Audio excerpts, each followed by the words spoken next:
Hello and welcome to the introduction to the ECG. Just a short video, just a quick overview of the essential information that you'll need in order to start interpreting ECGs. Make the little assumption that you'll have an understanding of the heart, the function of the heart, location, and the structure of the heart. There'll be a quick review of that, and then relate it to the important aspects of ECG interpretation.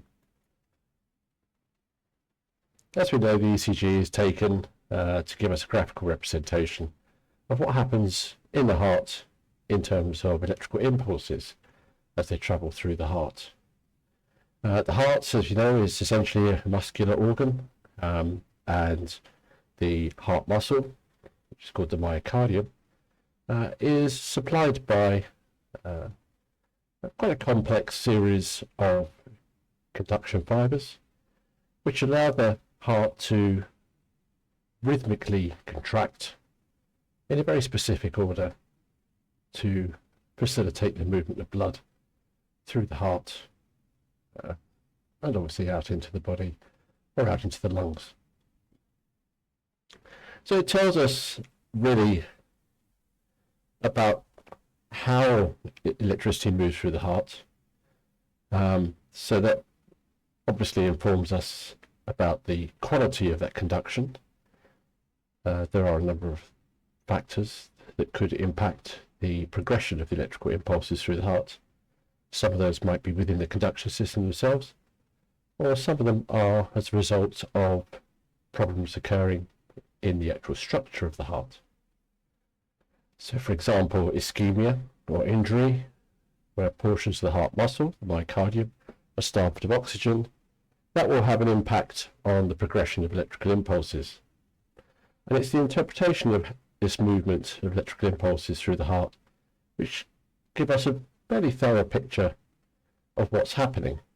However, as always, the caveat is it can only tell us so much. It's not an entire diagnosis in itself.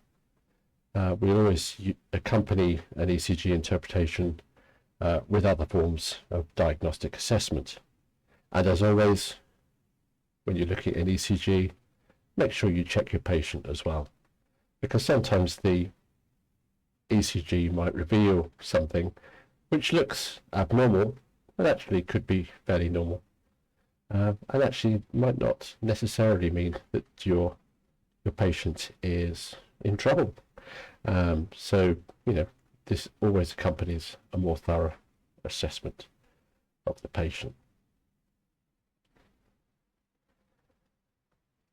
I hope that by now you know how to take an ECG and where to place the electrodes. There'll be a separate video specifically on this aspect. But the quality of your ECG is very important.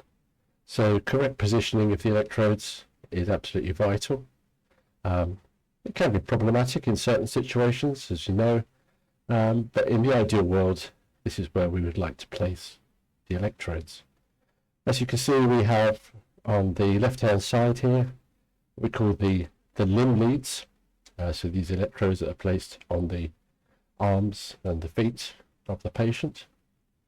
And on the right-hand side, we have the chest leads, which start just to the right of the sternum with V1, and then to the left of the sternum, V2, and then a sort of semicircular motion or direction across the chest, V3, V4, and V5, V6, round towards the lateral side of the chest wall.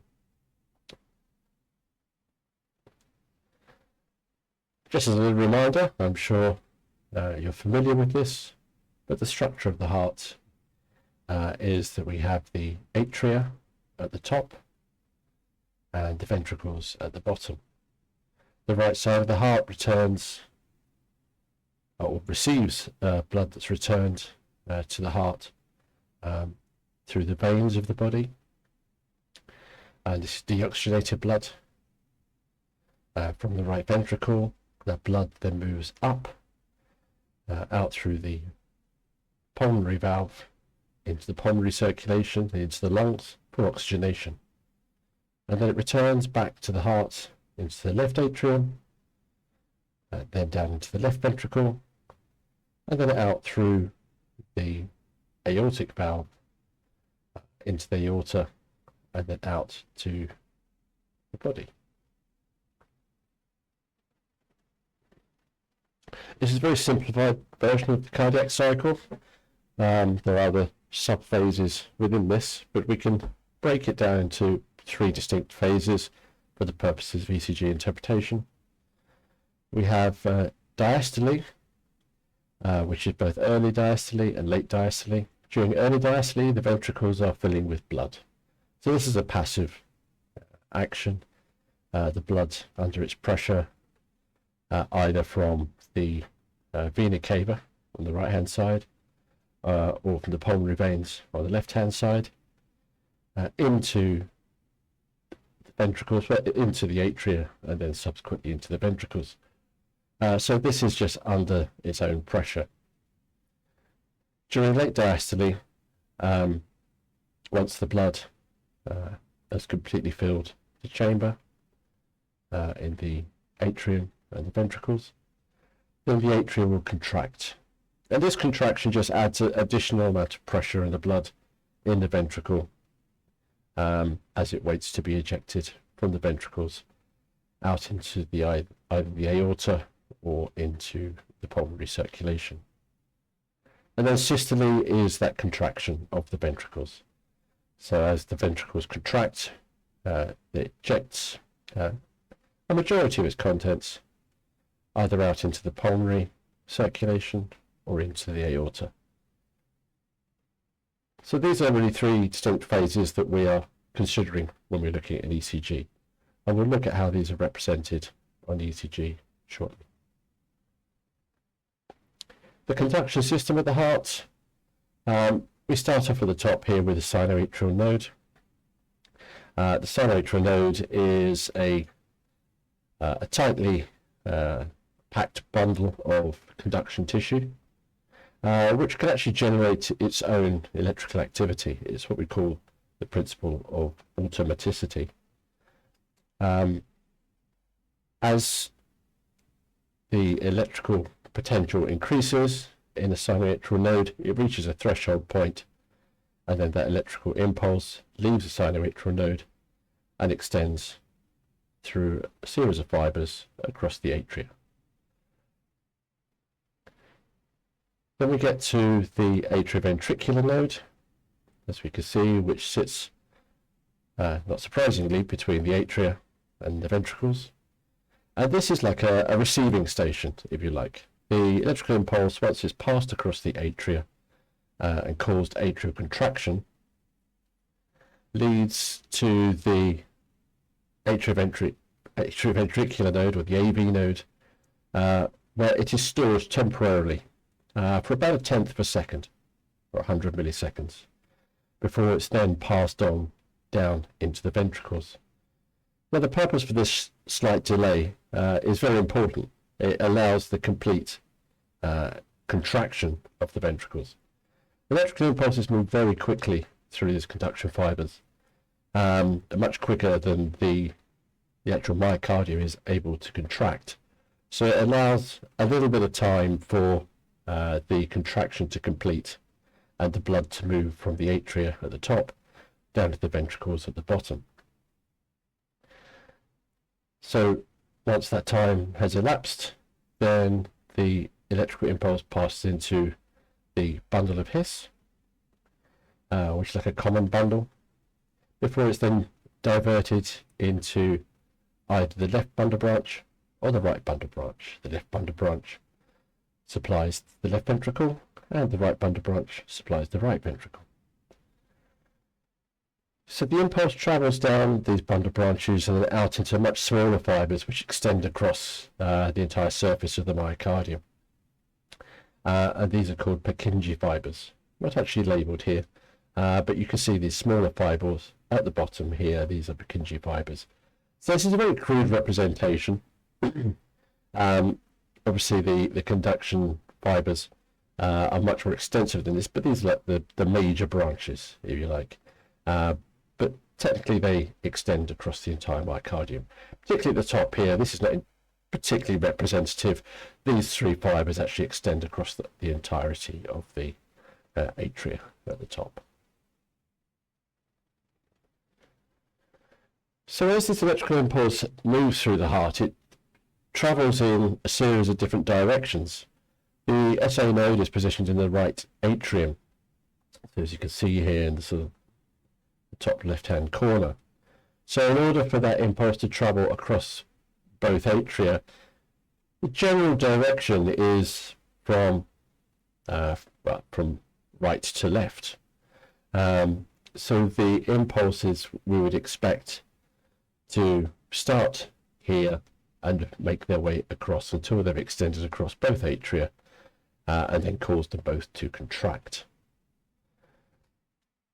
Once these impulses have reached the AV node in the center here, then the direction changes. It moves down in the direction that the heart is pointing. And normally the heart is, if you like, this is what we call the apex of the heart. This is the pointy end of the heart, which is directed down towards, say, approximately your left hip. So the direction of impulses now is moving down this way. And then once it reaches the end, this is when it extends into the Purkinje fibers and then spreads across the heart. So from the left bundle branch here, we generally expect to see the direction of the impulses moving from sort of the right to left direction.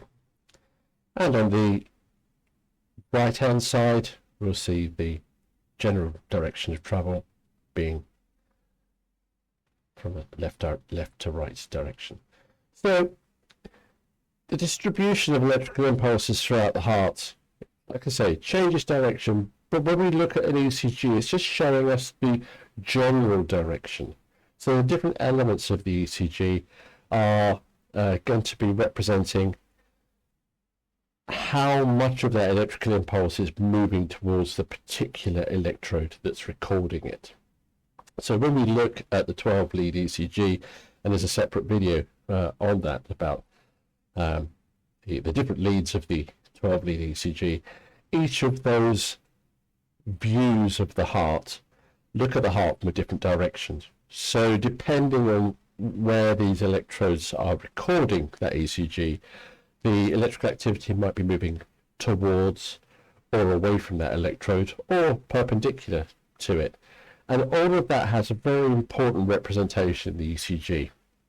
So as we sort of move through these videos and we look at specific conditions and abnormalities of the conduction system, hopefully it will become clearer how we use these different views of the heart to ascertain whether the general direction of the electrical impulse is following its normal pathways or if it's taking abnormal routes, because that's very important for us diagnostically.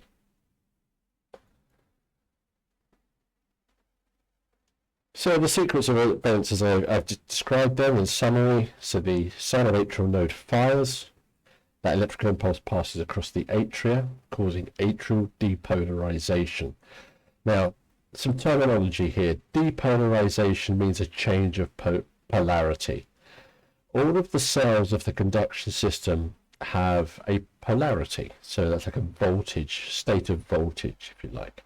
They can be in a resting state.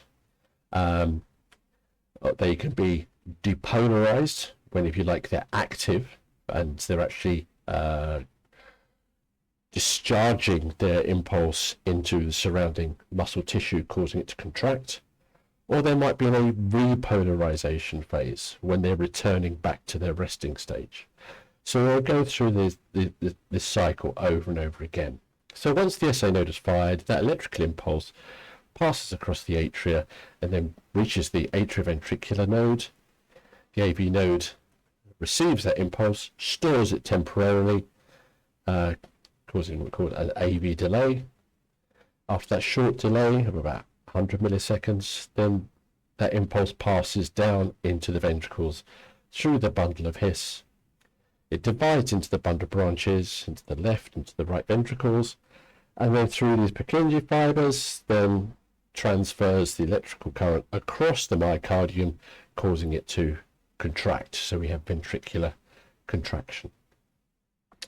Once that's happened, and as each aspect or each element of the conduction system is depolarized, it then begins its repolarization phase, going back to its polarized state, its resting state. And then the cycle continues again.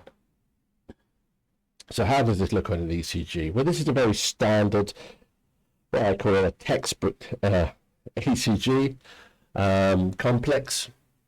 Now, depending on which direction you're looking at the heart, so which electrodes are being actively involved in recording the ECG, it will look a little bit different. But this is the ECG complex we would expect to see from lead 2, which is our standard monitoring lead for, if we have a single rhythm monitor, it would normally be recording in lead 2. This is because in that lead, the P wave, the QRS, and the T wave should all be upright. They should all be positive.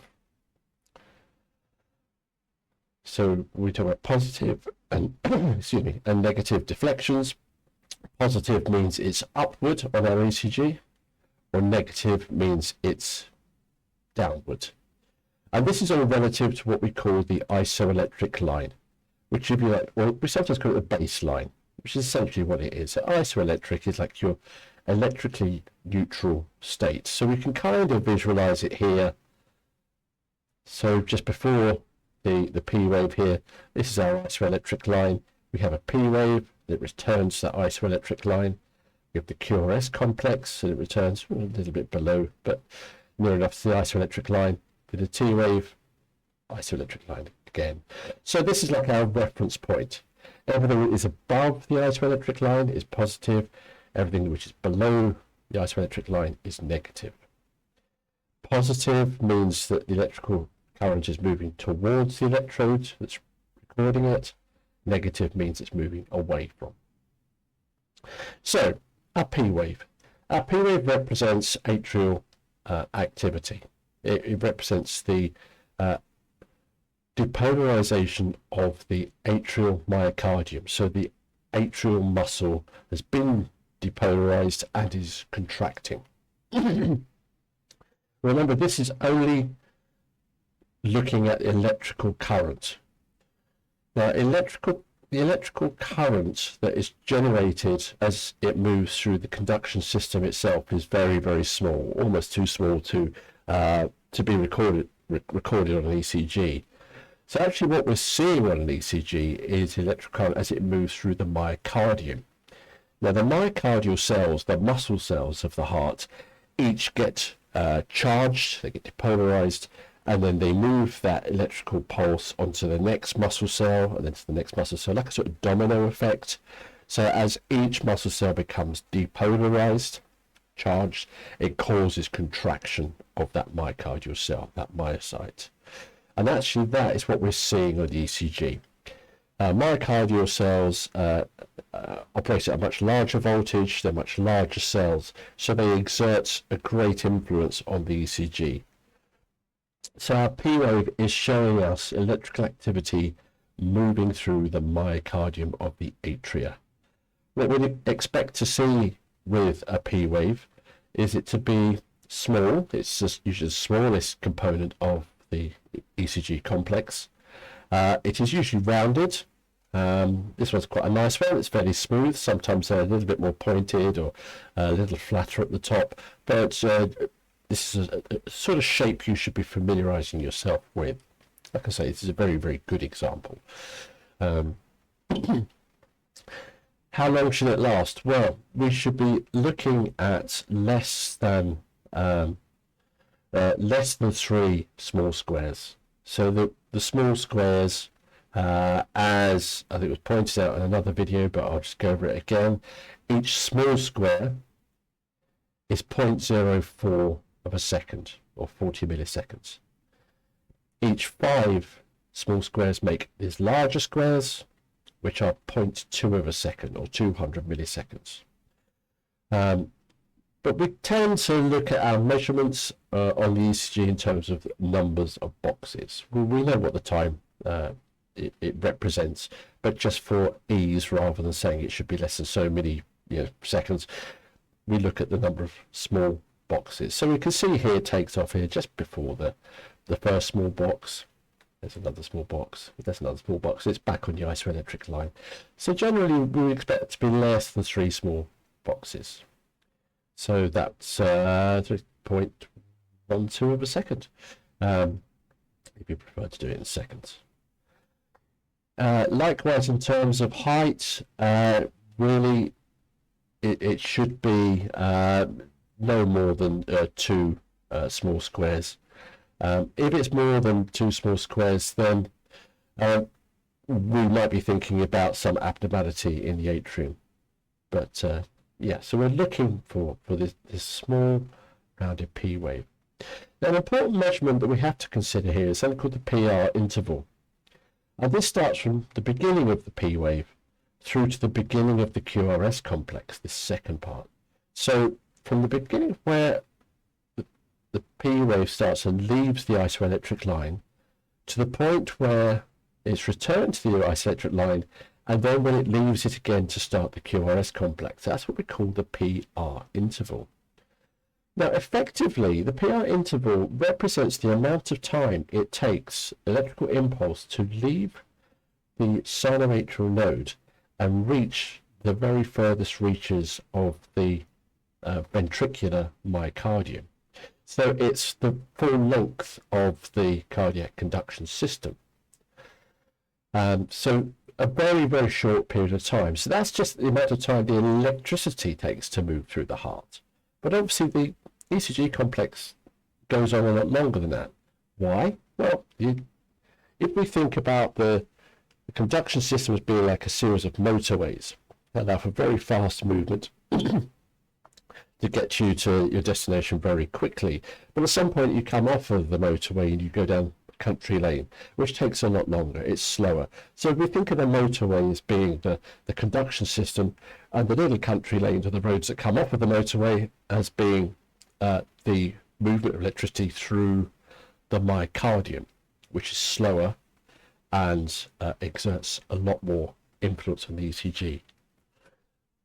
So at the end of the PR interval, we start to see this large complex. So it leaves the isoelectric line here. In this case, it goes down. It's what we call a Q wave, because the first part of this QRS complex, if it goes down, we call that a Q wave. Then it goes up, very tall. This is our R wave. And then after that, it goes all the way down. It goes below the isoelectric line to a point here, negative, which is a S wave. And then after that, it returns back up, albeit in this case a little bit below the isoelectric line. That's still within normal limits. That's still within a small square of the isoelectric line, so we're okay with that. So your QRS complex starts here at the end of the PR interval and finishes here. So if we look at how wide that is, it's 1, 2, about 2.5 small squares. We will always expect that the QRS complex should be less than 3 small squares. So just like the P wave. That's what we call the QRS duration. That's the amount of time it's taking that electrical current to move through the myocardium, through the muscle of the heart, contracting the muscle as it goes. Then we have a little period here. Now this period here, we call this, please say, the ST segment at the end of the QRS, but before the T wave. Sometimes it's shorter than this. It does depend on the rate of the heart. Again, this is something we will come back to, but when it leaves, when the ECG leaves the isoelectric line again for the final time is what we call the T wave, and this represents ventricular repolarization. So the electrical currents in the myocardial cells returns back to normal after depolarization, and as it does so, it does exert a shift in polarity. So there's a change in voltage in those cells, and that does create this final part of the complex, the T wave. Repolarization becomes very important, particularly when we're looking at a certain number of tachyarrhythmias, because it can be very problematic, this T wave. The time between depolarization and completing repolarization is a very vulnerable time for the heart. So it can take some time. But if the heart starts to depolarize again before that's completed, that repolarization is finished, then we might see some tachyarrhythmias starting. Again, I'm not going to get ahead of myself.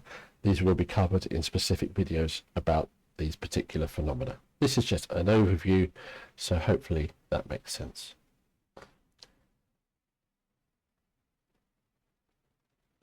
So as I've said before, little summary. So the P wave represents the spread of impulse from the SA node across the atria. The PR interval represents the time taken for the impulse to spread over the atrium through the AV node and where to the end of the Purkinje network. The QRS complex represents the spread of the impulse through the ventricles. This is ventricular depolarization, and the T wave represents ventricular recovery or repolarization. So put that all together. This is a 12-lead ECG. If you've seen the video on the overview of the 12-lead ECG, you'll probably be familiar with this. This is a 12-lead ECG. Actually, this is my 12-lead ECG, which I took some years ago, and thankfully it's normal. But the bit I want you to focus on, obviously we have several different views of the heart here: AVR, AVL, AVF, C1. Sometimes, well, more often than not, we call this V1, V2, V3. This is just the way this machine was set up. This stands for chest leads, but yeah, C1, 2, 3, 4, 5, 6. But it's the bottom here. This is the bit we're interested in. It doesn't say so, but this is lead 2. This is what we call a rhythm strip. So this is a continuous rhythm strip that we can look at. And we can look at how regular the complexes are from each other. They're all approximately 4, slight variation, but generally about 4 large boxes between each one. So quite regular. There's always a slight variation in the heart rate according to your respiration. It's usually very slight. So, you know, to see it 4 boxes here, 4 large boxes here, and then what, 4.5, nearly 5 here, that's absolutely fine. That's within normal limits. And actually, if we had a longer rhythm strip, you would see that that comes in a pattern, a slow cycle, which would correspond to my breathing at the time. Maybe if I'd held my breath, it would have been the same all the way through. But it's not a good idea to get patients to hold their breath while you're doing your ECG. They've usually got enough on their plate. A couple of things to point out, though, and I'll finish with this, because the importance of reading ECG really relies on the quality of the ECG that you have. The results of what you see can be determined by how well the ECG has been recorded. This isn't a bad recording. It could be a little bit better. You can see along the isoelectric line there's a little bit of noise there. That's not too bad. It's you know, it's acceptable. It's almost impossible to get it perfect, but you can see in some leads it's a little bit smoother, and that's perfect. The P waves, they're a little bit, they look a bit jaggedy, but I think that's more to do with interference. If you look at them, each one is very slightly different, but they're all small. They're all within the normal length, duration, and within normal height, and generally they're small and rounded. So there's a P wave here before every QRS complex, which is good. We've got regular QRS complexes, so we've got a slight Q wave there, and then we've got the R wave at the top, and then S. So it all looks fine. It's within normal range. It's within 3 small squares, so it's not over long. It's within accepted limits of duration. And then after that, you've got this nice T wave, quite a proud looking T wave actually, quite a good one, which you'll see again. Each complex looks almost identical. So there's no variation. There's no variation in rates. There's no great variation in the shape, or what we call the morphology of the complex. So we'd look at that and say we're quite happy with that. So I'm going to end this video here. We're going to come back to all of these individual concepts in a lot more depth. This is just a quick overview that hopefully will just get you looking a little bit more closely at the ECGs that you see, and that you'll get the opportunity to practice your diagnostic skills as we progress through these videos. So if you've liked this video, of course, all the usual things, like, subscribe. There will be a lot more content coming soon. I'm very busy putting lots of videos together. So, and if you have any particular requests or things that you would like covered in this series, please add a comment, and we'll make sure that we give you all the information that you need to start you on this road to expertise in ECG interpretation. So have a good day, and I'll see you in the next video.